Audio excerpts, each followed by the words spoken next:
much, and thank you to the Africa-Canada Forum for this kind invitation to meet with all of you, and thank you for your interest to come and join us. I think I was very fascinated by the presentation from Erin, and I have always read for Erin and the work of Erin, but to meet the person and be in face-to-face, it gives you much more privilege. So I'm privileged for that. Thank you. And because, you know, when you come and talk about issues of fundamentalism, you usually find very limited information about lived realities of women. Usually we take things when you find always, what is fundamentalism? Men do this, do that. Women violated against this and that, but voices and lived realities of real life of those women who undergone these kind of violations are always not there. So what I would present here is examples of the you know, maybe you all know. I mean, I always think that people internationally are well informed about Sudan, about the president, the ICC, the conflict in Darfur, the North and South separation, but they don't know how we are living there. Being silent, we are also silent. We are silenced to be silent. So it's a very complicated situation. I will share with you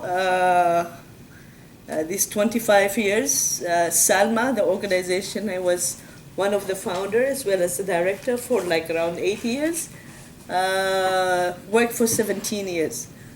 In a very subtle kind of low profile work. Training people, and then throughout these years, we didn't think that training would really create an impact that makes a real movement, which it did happen. And it turned to be something very scary to the government. So this realization made them close Salmmah last June in a very drastic way, confiscate everything, and kicked us out from the office. So I'm talking about the work that we used to do that brought out all this, plus the factors that our government and Muslim fundamentalist groups used to really underestimate and oppress women specifically. Here, because usually we have, in our context, we are always talking about religious fundamentalism. But if you really look at the insights of things, you find there are so many definitions, or maybe different kind of conceptual understanding to fundamentalism, because Sudan was, anyway, the northern part, the Muslim part of Sudan is a conservative society anyway.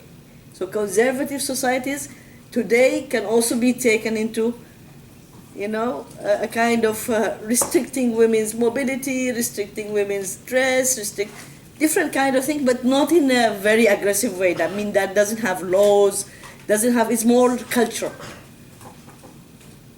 But you are abide with this, and then you inhale it, and it becomes part of you. When you bring up your child, you automatically see yourself reflecting how your mother used to tell you.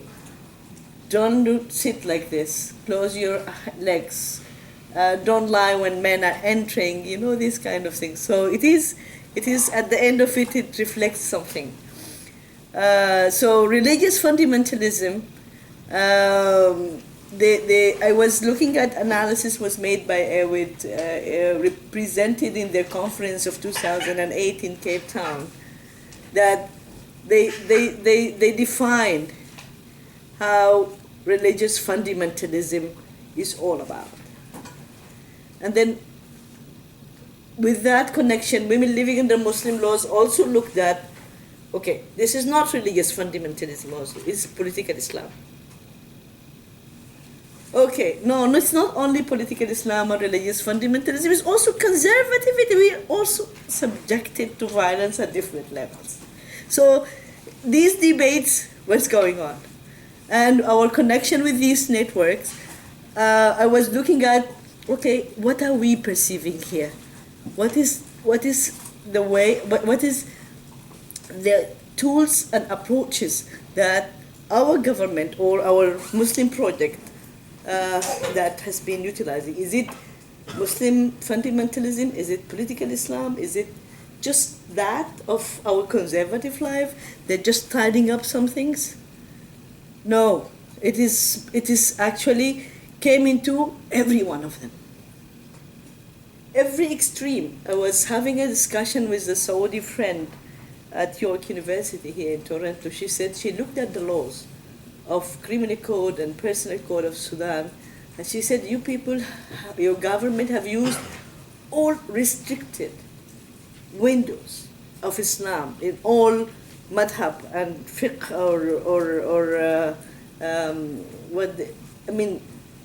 the Sunni, the restricted Sunni extremes that have been used and put to restrict women, everything, women's life, in a whole.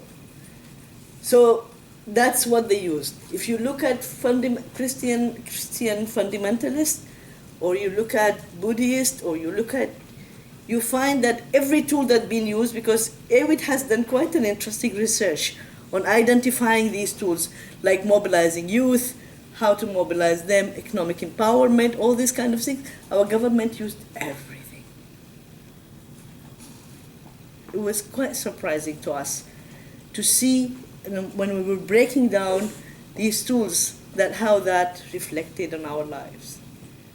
So as an institution, it's actually, I don't want to go into this definition, I think you can see it, and I just wanted to bring that the political Islam for us was even much more, because if you, the define between, if you want to look at these, it's all different paradigms, but at the same time it all looks at one thing. Then if you look at the political Islam, the invocation of Islam to construct a single version of collective.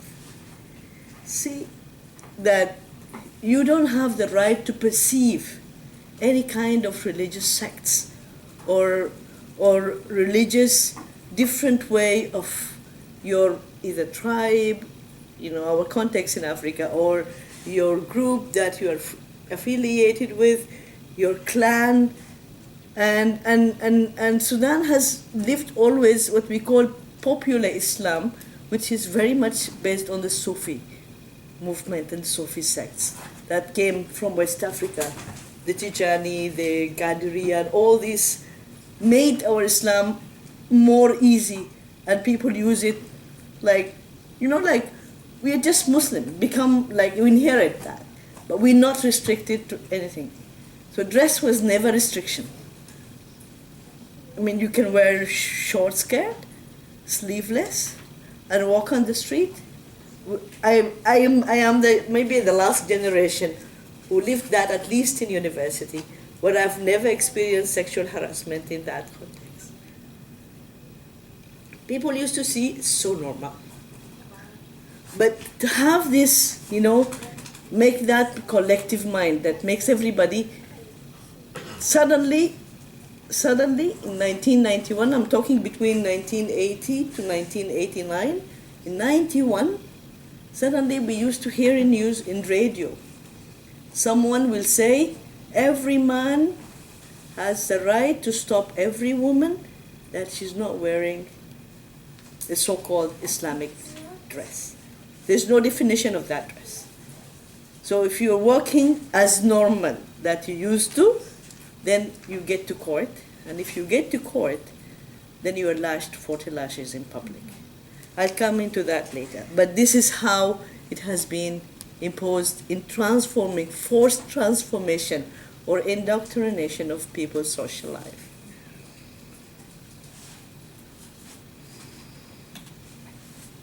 And the conservative, of course, conservative, the only thing that I want to add here, they're not necessarily fundamentalists. And they don't necessarily tend to be.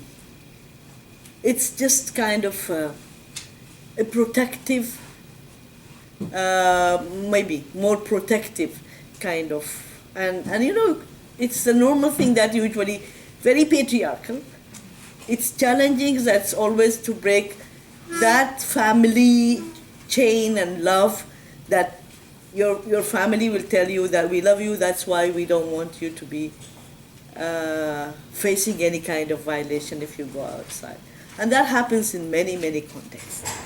So, and they might be also using, some of them might use like Islam, for example, or Christianity, but they try to be liberal. One of the family members might try to really say, why not let them go to the cinema, let them go to have, attend a party, let them go into public, attend go to the theater. But that might not be the case of the whole family taking that trend when it comes to conservative families.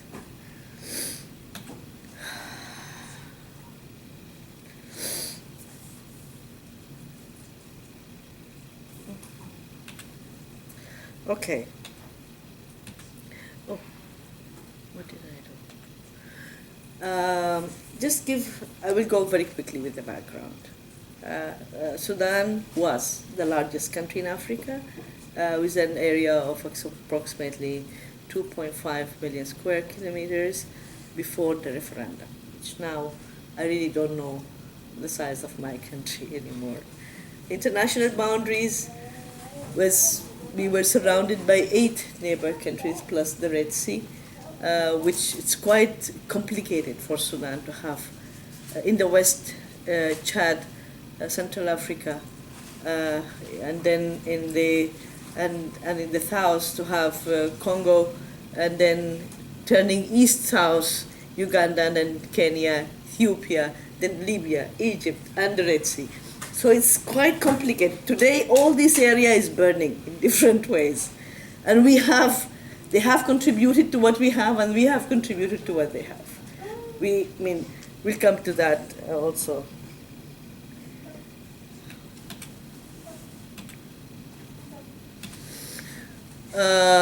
We have many. There are certain areas where they don't have any, we can say, like religion that is per se like Christianity or Islam or Buddhism or Judaism. They have their own religion that they live in, their own, and it was very much accepted. They were never intruded by any, and that's been historic until 1990, for them to be jeopardized the right to live their own religious freedom. Then we have over 450 tribes, similar or more languages and dialects spoken. So rich country with a lot of oil that was in South Sudan before, and of course minerals, the Nile, the land, agricultural land. So there are many resources, yet the country remains among the poorest countries in the world. We live drought, famine, civil strife, war, South Sudan, then Darfur, then now Nuba Mountain, then now Blue Nile. So it's continuum conflict around us. The green, which is Sudan now, and the blue is South Sudan. So South Sudan become now a border for us. So we are not yet historically expecting. You can imagine that what we say, it's like we're living a new history. You really have to really figure out the size of your country, the borders now you're having, the interconnection that we have with South Sudan for hundreds of years. Now you have to really, families, friends, and so many things that you have to really deal with and work within oneself and at the country level. Sudan has been very, one of the conservative, but yet it's been Sufi, popular Islam has always been very linear, doesn't push people to any corner. So people respect many things. They have their own many rituals that they might not be really Islamically connected. They might be connected with their, Africa folklore or any other thing. But those things are now not allowed because they are not Islamic anymore. So our culture has changed from the essence of being Arab, African, to becoming just a Muslim or nothing else. But we don't know how does that reflect on people's life. Sharia was first introduced to Sudan in 1983, which was Nimeri, who was at that time ruling, introduced only the hudud. The hudud law was like the cutting of the hand if you're, stealing. But they never stopped people. They never forced hijab. They never forced segregation and separation of women's from men's life. They didn't do many of these things. That they left part of the norm of our life. But public spaces were intruded. Now, if I am with my boyfriend, for example, I can't prove, or a friend, that I can't prove he's my brother or my husband, then I'm taken to court. And if you're taken around that time, 1983, if you are taken to court, then your name and the person's name will come on the news at 9 o'clock, which everybody listened to. So you can imagine the stigma of having such a thing.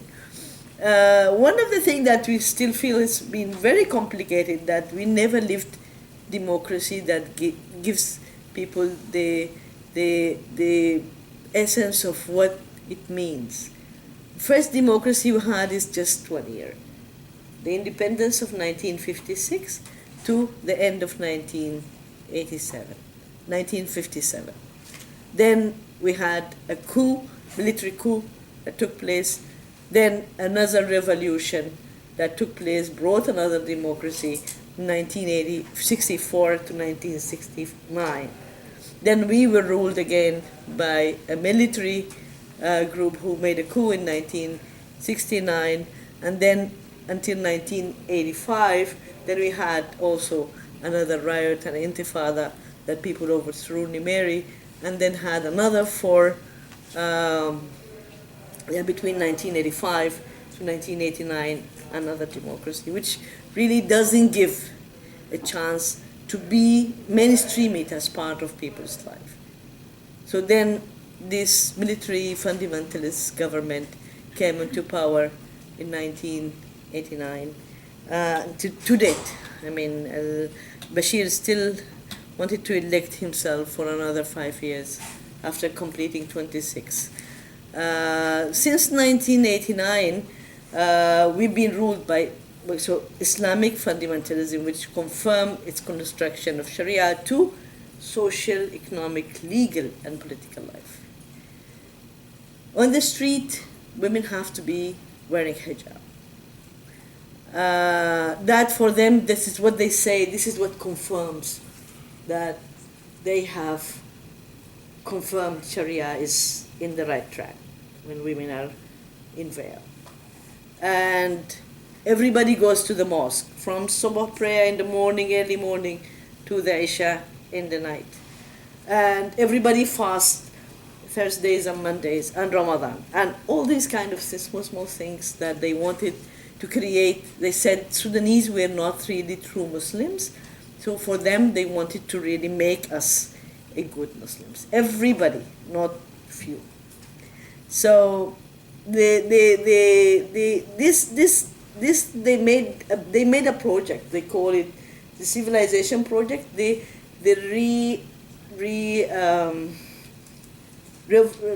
evolution of Sudanese person.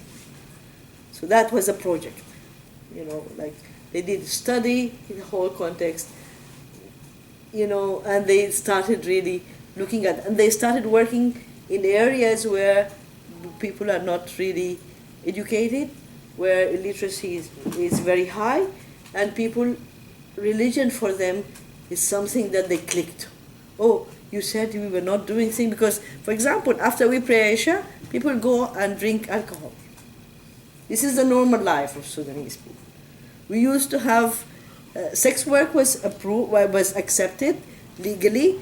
Sex workers has a right to go to they have a monthly checkup, and we had brothels. Homosexuality was not banned, it's not criminalized. All this was, people were like taking it as part of the life. They didn't challenge it at all. So now they ban alcohol, they ban sex work, they made some articles in the law that criminalizing homosexuality, especially gay men, give them really hard time. And then, of course, other, intellectuals and elites who have been really taken the real hard part of that, being female or males. They've been really put into a very bad condition of high torture. So this is the construction of their civilization project. The women in Sudan have really been never been out of the context of any kind of what you can say of rising. The anti-colonization movement that started in 50s and 60s all over Africa. The women's movement were part of it. But they emerged from the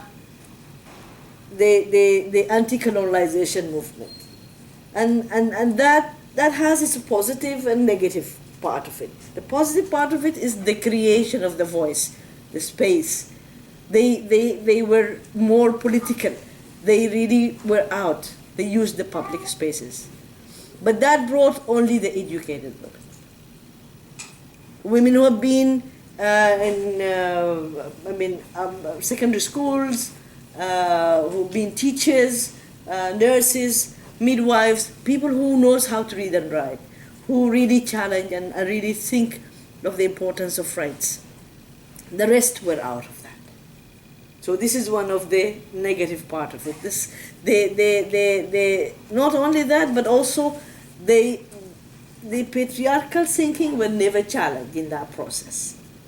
What I mean by that is when you see, during that time, the Communist Party was the only party that was giving women membership, political membership. So all women went to the Communist Party to have that. Not necessarily they are communist or they want to have that kind of ideology as part of their life, but it was something that they wanted to utilize and use to have that space. So that made them, that created a little divide later.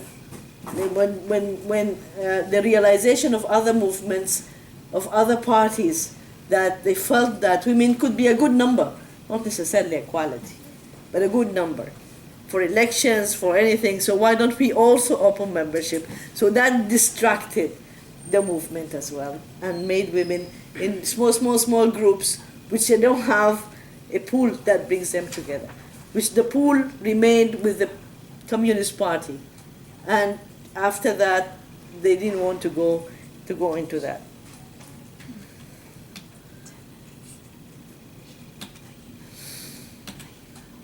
So, as I said, as like many Islamic countries, the family is the core of control of women life.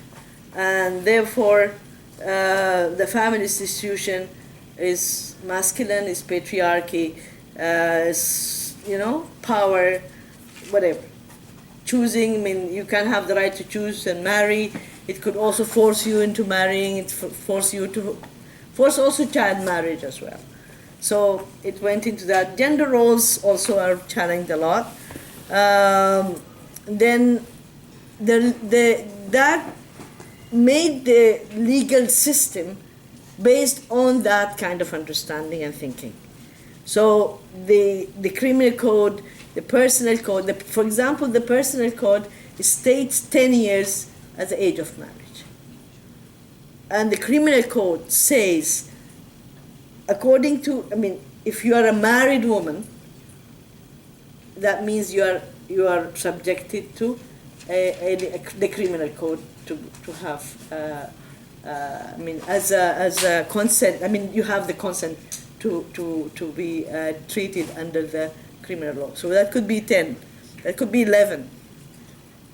So it's been challenged a lot to create a kind of in between, a kind of a juvenile courts and have that. And I think that was done lately because of the CRC. So let me just move a little bit because of time. Okay, this is how the project was operating. Okay, what they started, for example, they started with university students. Women had a guard on the door of each university gate that to measure the length of your dress. Of course, no trousers, forget about this. Length of the dress, length of the sleeves, and what kind of materials that you're using to cut, not chiffon, not all these kind of things has to be. So guards were put there. Relationship between colleagues inside the university was measured by meters, that if you have a male colleague that you can't speak to, like I think 2 meters or I don't know, like a kind of, that really was. They can sit in that bench and the other bench there would be girls and they would be talking across the university. So it was quite funny. Transportation, public transportation, they made separate seats, entrances for women and men. Of course, this whole issue of sex work, premarital sex and fornication has been all criminalized. You can't go to a doctor if you are not married for any kind of STDs or HIV or any problem of sexual transmitted diseases, because you should not be having any kind of this since you are not a married woman, especially young women. So fear of stigmatization has always made women really, really go away with a lot of violence.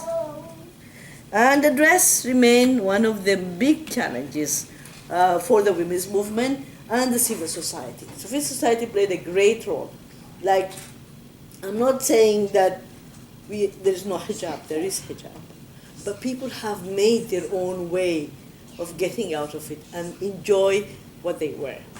We wear trousers, we don't take scarves, we put them in our bags just in case, we call it just in case we are being caught before we get to court, that we can do any kind of thing to play with it. So there is a lot of ways, and the girls started wearing a very tight, long sleeves, but a very tight top. And the University of Khartoum, for example, refused to allow women to enter with that. But the women, the students there, made one day, they decided to come into the university, and they all had they call it the karina, they all had the karina, and they wore it inside the university, and they made a riot inside, and they said they are not going to stop wearing karina, and they didn't do anything to them. So there is a resistance into the dress issue, and women really remained challenging the civilization project on doing that. Yet some who are vulnerable, who maybe don't know how to fight for their rights, will be lashed in public 40 lashes because of what you're wearing. Not only that, lashing remains one of the real oppressive, difficult punishment that the government uses. For example, zina or adultery in Islam needs 4 witnesses who are watching a complete sexual intercourse. And those 4 witnesses should be for people that people really take their consent, which it doesn't happen. No one will do that in front of 4 people, and then with the consent. So if you are just walking with someone, holding hands, this is considered adultery. You are also lashed, if you are lashed 100 lashes in public. But if you are married and your coat or whatever had been taken because you've committed adultery, then you're stoned. Stoning is a punishment in Article 146 in our criminal code. But stoning has never been used. I mean, physically, none of the cases has had that. But women will be taken to prison. Sometimes they could be forgotten forever in the prison. But they never had physically did the stoning itself. But the article remained a threat on the neck of women that we have always been challenging. And we are saying it's not necessarily that you're not using it. In 2012, 2013, 5 cases where, the punishment of stoning came out. So what is that? It could happen.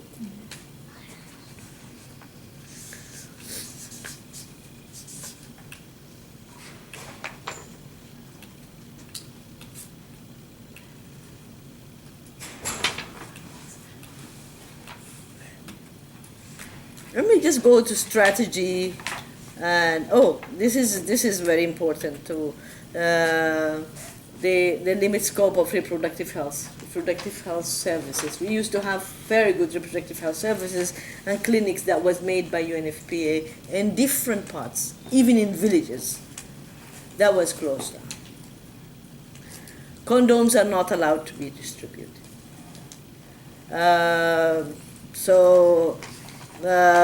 Of course, no sex education. Even FGM, female genital mutilation, was part of the curricula at certain point, which we used to teach, get that in basic education. They were removing it, and they said this is going to make people understand things wrongly. And then the ulama, the so-called ulama, who have something called the necessary fiqh. I don't know how to translate. That means if there is a case, they want to do something, not necessarily Islamically right or correct, but the ulama will say, no, if you go and riot on the street, that is anti-Islam. For example, that kind of thing, So that was used for many things that could be really funny and ridiculous. But if you really don't know, you take it. And of course, age of consent, as I said, by law is 10 years.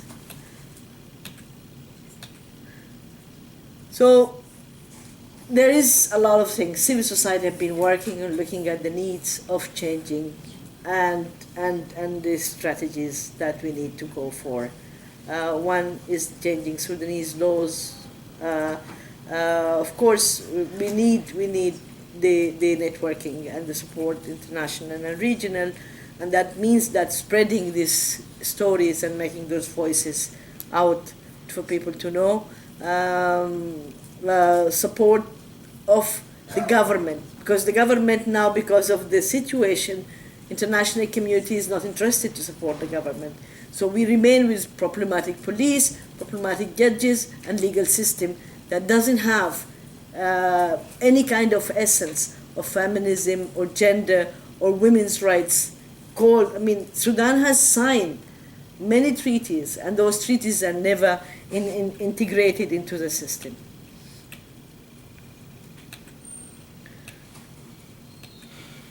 Working with young people is one of the things that people have been, it's really been very successful. Really been successful, especially young men who really now started creating a new mentality of issues of masculinity has been really changed, and that space was creating a different relationship between young men and young women. Of course, we still have problems with the government surveillance to public spaces, but still people have really trying to do their own mechanism to keep that. CEDAW has not been signed, so we have been just challenging that. International donors can be engaging with the government in obligation under the international conventions, both the social rights and political rights, are still not really as strong as it should be to push Sudan to do that. We have been challenged by a lot of things too. Sharia in the north now, you cannot say this is not, because when we had the north and south, we were able to say, they are not Muslim, why are you pushing them? But now we cannot say that. So that created a space where we can really have a kind of a breath somewhere. The Arab Spring, the problem now is happening in Libya, Egypt, Yemen, Gulf, Saudi Arabia, and all things. I think Shireen had brought all Boko Haram, and Boko Haram was trained in Sudan, by the way. The Shabab of Somalia was trained in Sudan. So Sudan is like, we are the pool of creating all those creatures.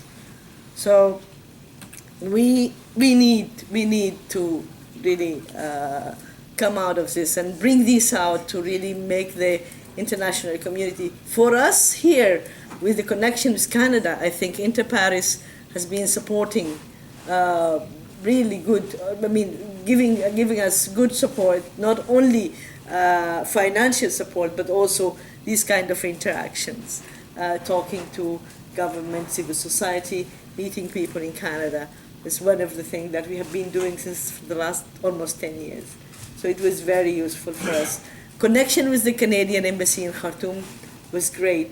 They support also a lot of work. So in that sense, there are things that we really need to push further, but there are things that have already been touched upon. Thank you. That's wonderful. It's wonderful to be here, and thank you all for coming. I'd also especially like to thank Blair and Kimberly for making it possible for me to be with you. Despite the flight cancellation yesterday and all of that, I'm thrilled to be able to be speaking with you about my research today.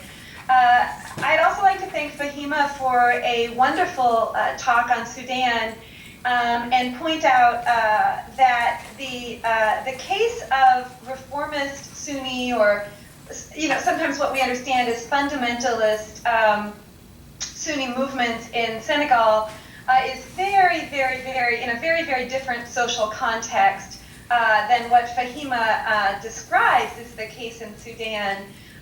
Whereas Fahima has explained to us the state-level reinforcement of fundamentalist Sunni norms in a context of conflict,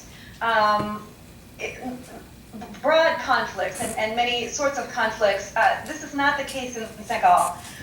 So Senegal is still a largely on-the-books secular society. The government adheres to largely secular norms. And people who become involved in reformist Sunni movements do so of their own will. And maybe that's why I refer to them mostly as reformist movements. These are groups of Muslims who choose, again, largely of their own will, entirely of their own will, to oppose secular norms supported by the government, to oppose popular culture that engages Western influences and indigenous African influences. And they also oppose the largely Sufi culture in Senegal.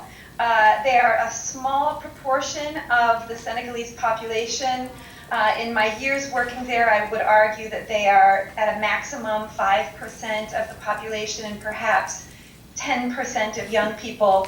But they are they're highly visual.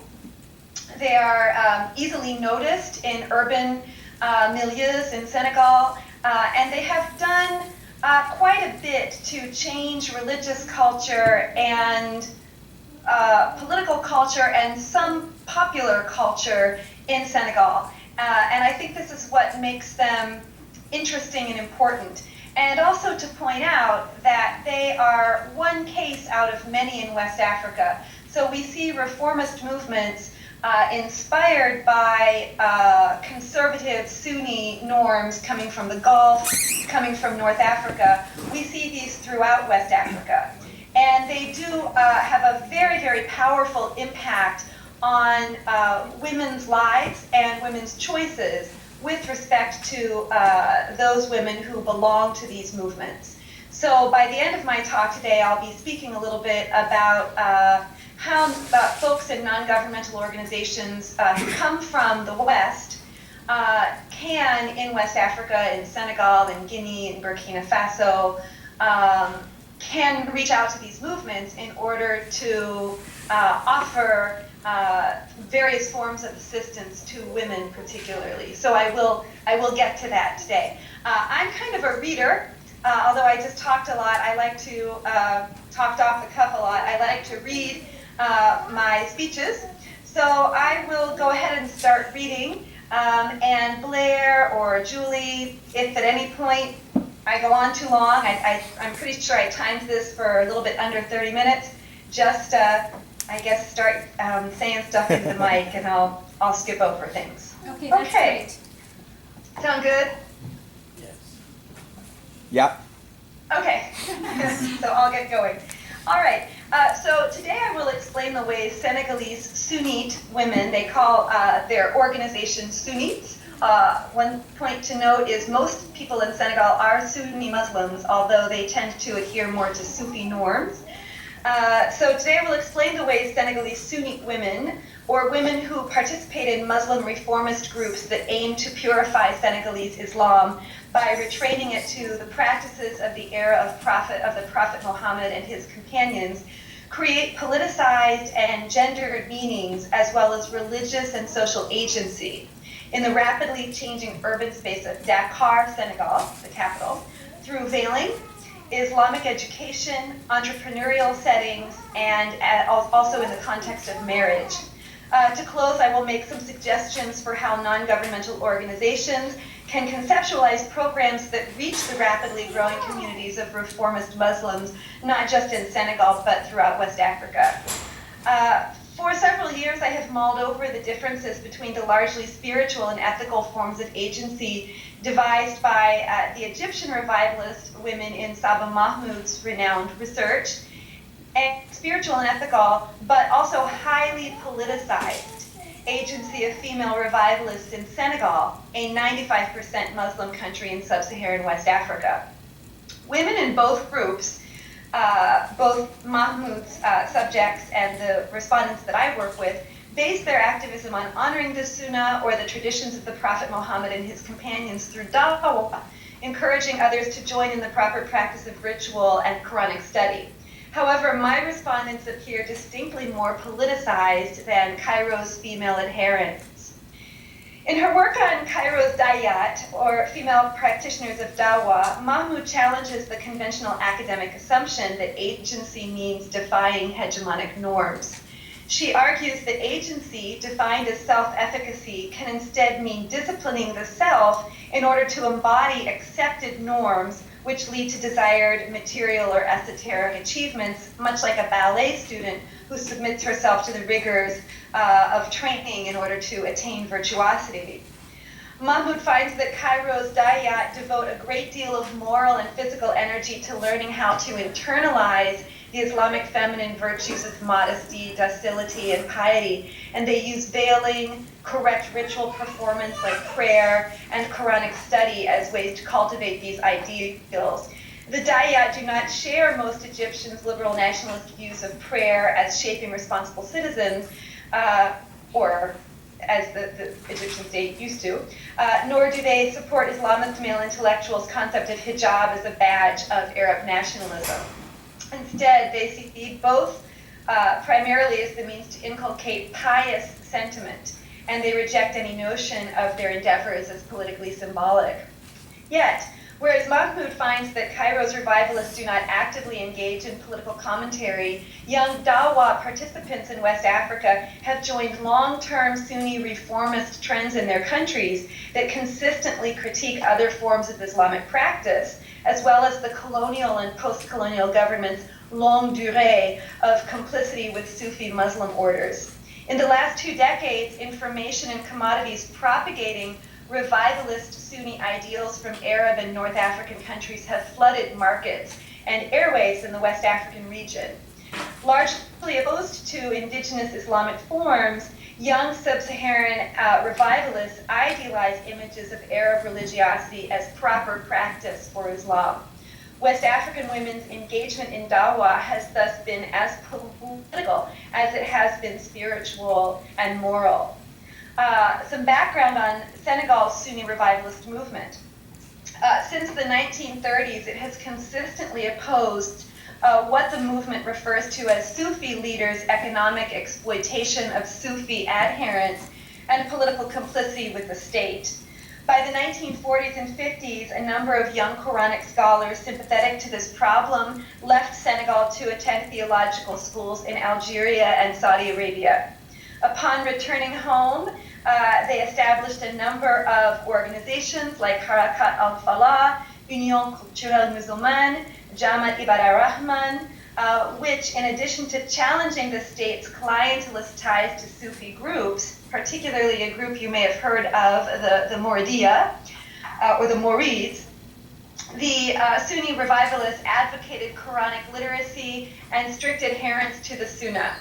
Senegal's Sunnite, reformist Sunni organizations became increasingly active through the 1980s, building mosques and publishing their own newspapers in the wake of the Iranian Revolution. As the Senegalese state further liberalized both politically and economically in the 90s, the Sunnite movement experienced an exponential proliferation of activism among urban youth ages 14 to 30, particularly in the capital, Dakar. Increasing poverty combined with rapid urbanization and widespread unemployment dissolved traditional bases for generational relations and rites of passage like marriage. At the same time, an abundant flow of transnational goods and media into Senegal's newly capitalist markets and airways came not only from the West, but also from North African and Gulf countries whose religious propaganda and commodities helped spread the Sunni reformist message. Young people in the city's high schools, universities, and residential as well as popular neighborhoods began to organize associations affiliated with reformist mosques and imams, referring to themselves as Sunnites to indicate semantically that they were the only Senegalese who correctly practiced the Sunnah. Today, these youth still advocate perfecting one's personal relationship to God through Quranic and Hadith literacy, proper execution of ritual, modesty, and bringing others to Islam. They cite eminent Islamist thinkers like Hassan al-Turabi and Sayyid Qutb for their views on the Islamization of the state, and al-Wahhab for his arguments on Tawheed, or the uniqueness of God. From 1998 to 2000, and from 2007 to 2013, I interviewed 150 Sunnite women in Dakar's broad range of socioeconomic and ethnic groups, gathering their narratives about family, work, and religion. My presence as a non-Muslim American researcher in Senegal's highly politicized reformist Sunni community likely moved some of my respondents to withhold information and others to exaggerate their claims of orthodox piety. I believe, however, that my status as an outsider who nonetheless was fluent in Wolof and French helped many of my respondents more freely express their perspectives. Not only did they critique other Senegalese Muslims in ways they may not have had I been a compatriot of theirs, they wanted to relay the Sunnites' oppositional message to me, and in so doing, they revealed ways religion mediates their relationships to their families and to their changing city. Female participants, typically born into Sufi households, discuss becoming Sunnite as a total conversion. They thus relate a conflict inherent in their decisions to join the movement. To become Sunnite and to talk about becoming Sunnite is to rebel against ideological vestiges of Senegal's colonial past as well as its Sufi traditions, both of which are embodied in their parents' worldviews.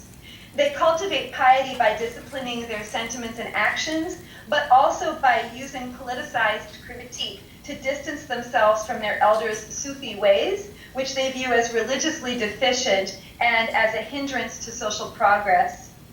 I'm an ethnographer, so I work a lot with folks' narratives, so I will be reading you some narratives of my Sunni respondents now.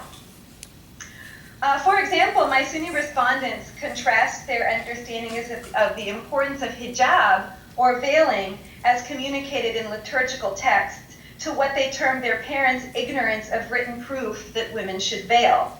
A pamphlet popularly distributed among my respondents has been titled The Veil in Islam, written by Imam Abu Bakr Janke, a well-known Sunni leader.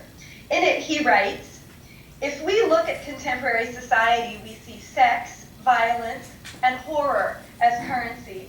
The woman is an object exposed to the gaze of others, and she is hardly worried about her interior aspect. The veil is an act of submission to God and to God alone. The Prophet, peace be upon him, has said, 'There are two sorts of reprobates of hell, which I have not yet seen.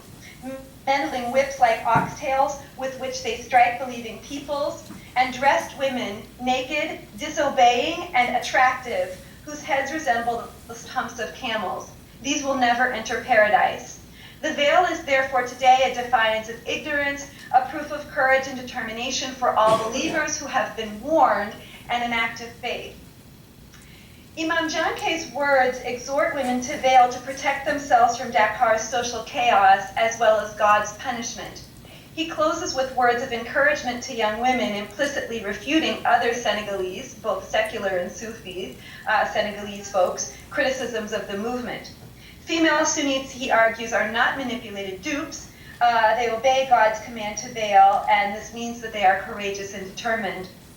Many of my female respondents have related that their parents mistakenly thought veiling belonged to a new religion, and they staunchly defended their beliefs about its Arab and therefore, as they argued, proper origins.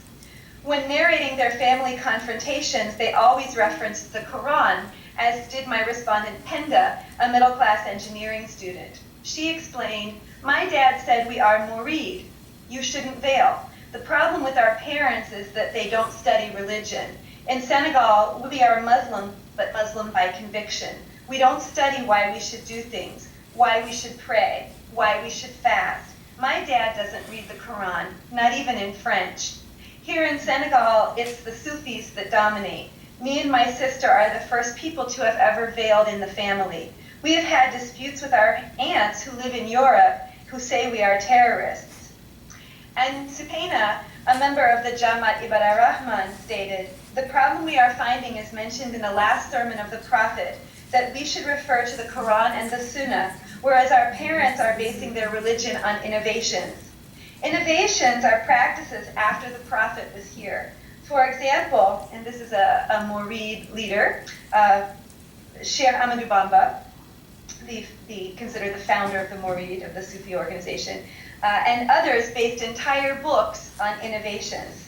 After they wrote, there was a fanaticism that people felt toward these saints until they denigrated what is prescribed in our religion. All the practices that the Prophet put in place, you couldn't even finish by the time you die. So it's better to work on these than on Sufi innovations. Sukaina's remarks preface the argument made by all her counterparts that Sufi Islam defies Tawheed by placing Sufi sheikhs as intermediaries between doctrine and disciple, and ultimately the disciple and God. For Sunni, such intercession also exploits worshippers. Young activists directly implicate their parents in these practices. Moving on, I'll speak a little bit about reformist education. Reformist Sunni education with an emphasis on Quranic literacy is available to women in Dakar in a multiplicity of forms. The Grand Mosque of Dakar, for instance, offers community Quranic and Arabic classes. In Al-Falah schools and Jamaat Ibadah Rahman camps, summer camps, and evening classes, Young women learn a rigorous curriculum that includes the Quran, fiqh, Islamic jurisprudence, hadith, and tawheed. Women gather at the University Cheikh Anta Diop, formerly the University of Dakar Mosque, for regular courses, and the new African University of Islamic Studies in a popular neighborhood of Dakar now offers a master's degree program in which Sunni women are enrolled. Other female adherents learn parts of the Quran and Arabic in a piecemeal fashion at neighborhood associations or with teachers at home, but this remains an important part of their religious practice. Not only does this proliferation of Sunni educational settings offer young women the opportunity to be students of religion, but it also offers women the possibility of being religious educators, ranging from Arabic teachers in private and public elementary schools to becoming renowned preachers on radio stations, offering women advice on family matters as well as work. A renowned radio preacher, Rabbi Sar, who also teaches Quranic school in a low-income neighborhood of Dakar, argued that adhering to reformist Sunni rules for social interaction fostered the development of her moral willpower as she defied her boss's insistence that she shake hands with him. She explained, "It was at Senelec, the national electric company, where my boss at the time wanted to touch my hand. I refused with great politeness, as is recommended in Islam. He called my manager to tell him to process my removal. When I got home, I told my husband, saying that I would seek justice. My husband categorically refused, saying that God, the real judge, was on our side. So I obeyed. I stayed home for 5 years without losing faith, without regrets. Then one day, a high-ranking official at Senelec and a close friend of my husband stopped by to say that my old boss was demoted. I came back to the electric company and worked there again before I chose to leave.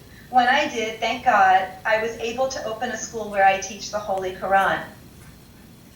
Here, Rabbi also cites her obedience to her husband, and marriage is a frequently addressed topic on female preachers' radio shows.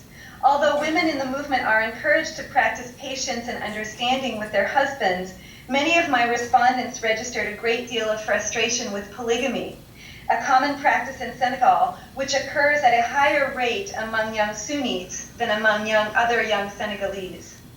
I call this psychic space of disappointment and anger emotional transgression, and I believe it represents a form of agency in many Sunni women's lives. Here, I will describe how my respondent Binta, a former accountant with a large multinational shipping company, struggled with a deep internal conflict after her husband, who worked for a transportation company in France but came home often to Dakar, married a second wife. She explained, "He had gone to the mosque at Fajr in the morning, and as soon as he left the house, I took his cell phone. I looked and I saw a message. It said, 'Chérie, what time are you coming home?' It was like someone threw cold water on me. I waited for him at the edge of the bed. He came back from the mosque, as always in the morning. Assalamu alaikum. I said, wa alaikum salam. And I looked him straight in the eyes. I didn't know if he had already married that woman or what.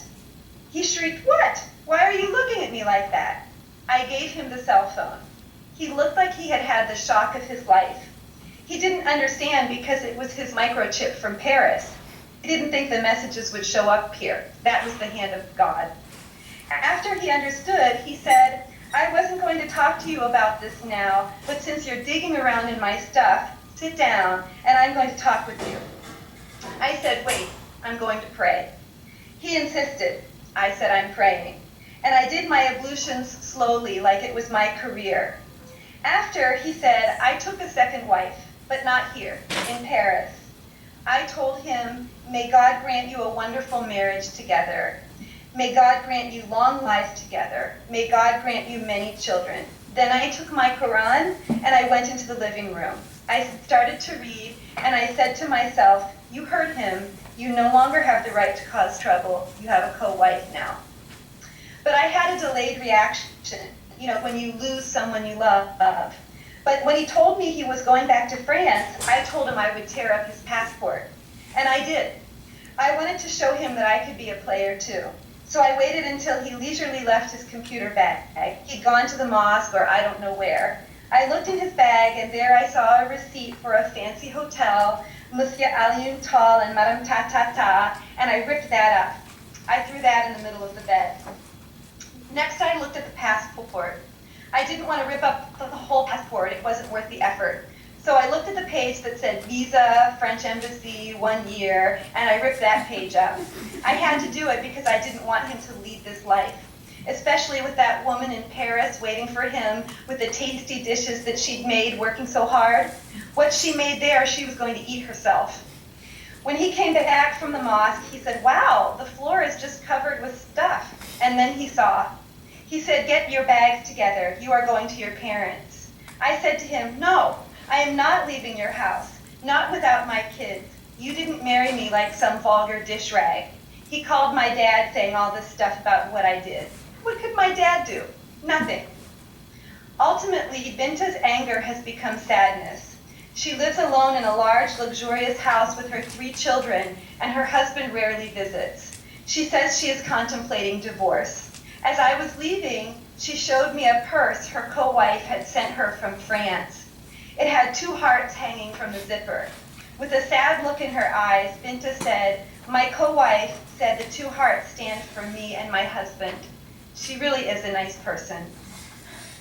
In relating Binta's un-Sunni-like behavior, I do not mean to imply that she or other women like her have committed breaches that signify the ultimate failure of the Sunnite patriarchal project.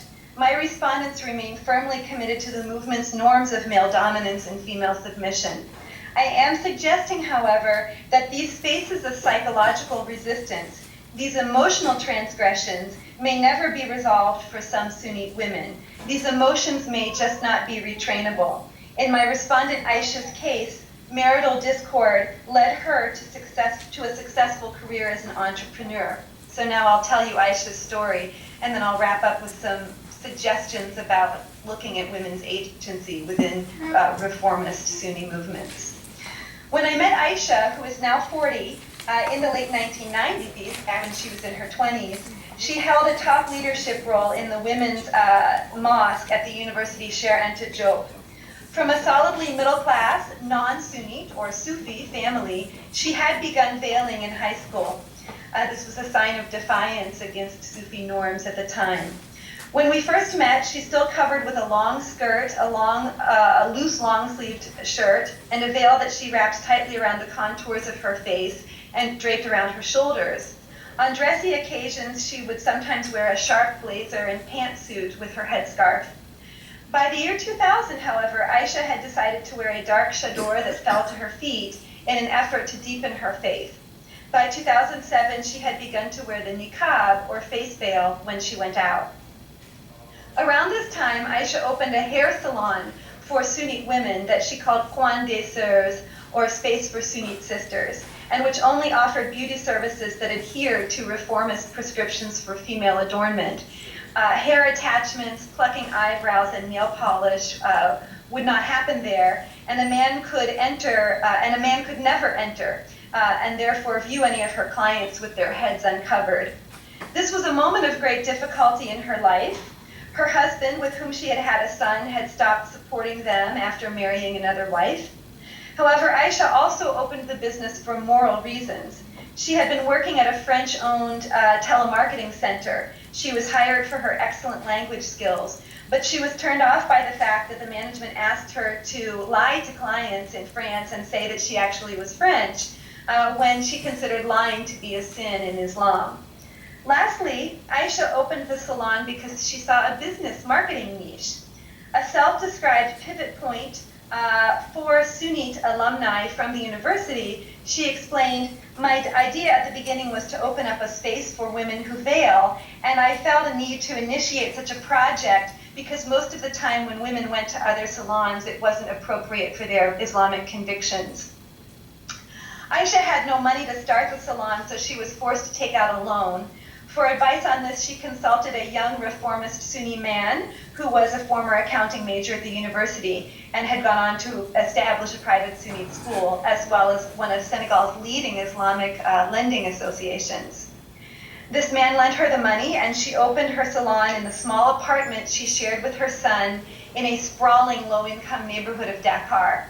She explained her view of the differences between reformist Sunnites and Sufi orders like this.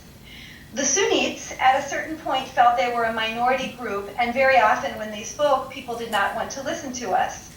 When we spoke in the name of the Sunnah, we tried often to make a reference to the religious guides of the Sufis, just to prove that these religious guides, these Sufi pioneers, and the teachings that they left were in fact the Sunnah, not different than what we do now. But there is information that the Sufis do not have access to. In these Sufi orders, or tarihas, there are people who cannot imagine that today in the 21st century, there is someone who could know more than their religious guides. But because science, means of communication, means for travel have so evolved that the knowledge the Prophet left is much deeper, and so people have learned much more about religion. So in Senegal, people want to just be content with what the Sufi sheikhs left us. Yet we Sunnis definitely want to take knowledge from the Sufi sheikhs, but there is more. And not only is there more in what the Sufi sheikhs left, there are errors. There are errors, she said. Aisha, in fact, relates the Sunnis' oppositional stance in material and cultural terms as she describes the commercial and social mission of her salon. She explained, it was to open the way for sisters who had skills related to hair care, but who never really knew how to make them valuable. Because before, we never really thought about Sunnite salons or salon ibadou, another word for Sunnites. I remember the one who used to be the manager of the salon, Zainabou, when I first hired her, her mother said, we really thank Allah and thank you. Because, you know, she was just interested in hair. She went and got her degree, but then she decided to veil. She became an ibadou, so we really did not know what she was going to do with her degree. She can't go to other salons because they do hair extensions, and she doesn't want to work somewhere where they do wigs and extensions and all these other kinds of things that Islam doesn't permit. So, Aisha said, I think I helped some of them. She said 3 or 4 have already gone to open up their own salons. Bintu has already started. Janaba went on her own. Maram is going up to open her salon soon. And Roki opened a salon for sewing clothes. I think they just realized in our experience of the Sunnite salon that it is not as difficult as maybe they thought.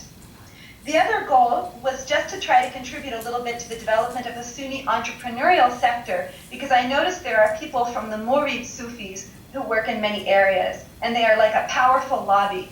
It's because they have their own enterprises in all areas. So I used to say, and I still believe, that the Sunnis should do the same, not to compete, but just to try to create an environment where Sunni people can live correctly in their beliefs. Like salons without music or men coming in and out all the time, daycares where Sunni sisters don't have to worry about the grandma, the mother-in-law, or the sister-in-law, you know, making your baby watch some TV show and dance when you come back from work, and they show you, okay, you're Sunni, but look at your son, he's dancing. They sometimes take a kind of pride to see that you know your child is in contradiction with your beliefs, or you don't want your child to wear a talisman, and they wait until you go to work and then tie one on him. So many sisters expressed these problems. So I really wanted them to be able to go to work or school and feel confident, and at the same time to try to raise children in an Islamic environment, Aisha reported. Erin? So, my aim in this larger section of my talk has been to highlight some of the ways Sunni women engage politicized agency Erin? in very... Oh, yeah. 2-minute warning, okay? Oh, okay, thank you. Great, thanks. I think that should be fine. So, so my aim in this past section was to highlight some of the ways Sunni women engage politicized agency both in their private lives, arguing with their parents about Sufi norms, or in public life, in school, in opening entrepreneurial endeavors like Aisha's salon. But also there is resistance against patriarchal norms within personal life, within marriage. Nonetheless, women remain adherent to the movement.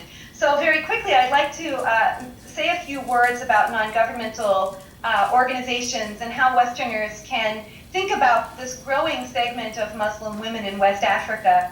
And I'd like to make some general remarks on, first, on how NGOs can reach out to growing populations. what I would argue is that at its most liberal, the resurgence of Sunni reform presents vast opportunities to reach people for the purposes of providing information and resources on public health, education, on entrepreneurship, bearing in mind that reformist Sunni groups have created existing and functioning infrastructures in these areas for the last 4 decades, frequently supported by monies from Gulf countries. I would also like to mention that specific development programs that pertain to women's secular legal rights, political participation, issues of divorce, birth control, prevention of sexually transmitted diseases, domestic violence, or female genital cutting will be much more complicated than addressing broader issues of public health, education, or entrepreneurial endeavors.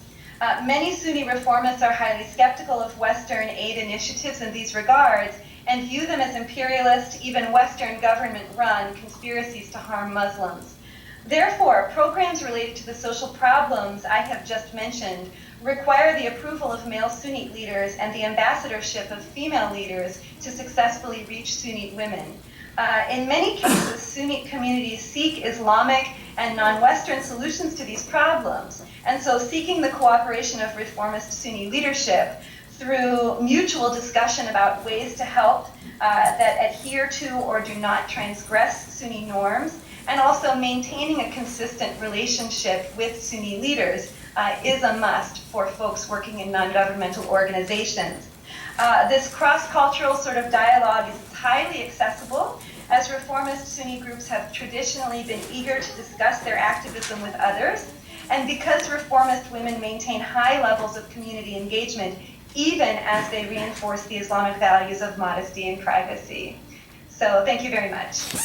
Great, thank you.